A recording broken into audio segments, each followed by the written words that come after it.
efsane bir maçtı. Her hafta hevesle geliyoruz. Maç yoğunluğu da var ama bunun altından kalkacak muazzam geniş bir kadromuz var. Her gün böyle bitsin, mutlu gidelim eve.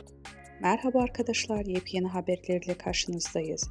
Elçin Sangu ile Yunus Özdiken, loca romantizmi. Elçin Sangu ile Yunus Özdiken, günü locada geçirdi. Marmaris'te tatil yapan Elçin Sangu ve sevgilisi Yunus Özdiken, önceki gün Bozburun'daki bir plajda objektiflere takıldı. Günü kendilerine ayrılan locada geçiren çift romantik dakikalar yaşadı. Öğlen yemeğini de sevgilisiyle beraber locada yiyen Sangu, fit vücuduyla dikkat çekti. Elçin Sangu'nun dansı gündem oldu. Çerkez kökenli olan oyuncu Elçin Sangu, lezinka performansı sergiledi. Sangu Çerkeslere özgür dansları çıplak ayakla oynadı. Kahve dansından da sergileyen oyuncu videolarına birçok beğeni geldi.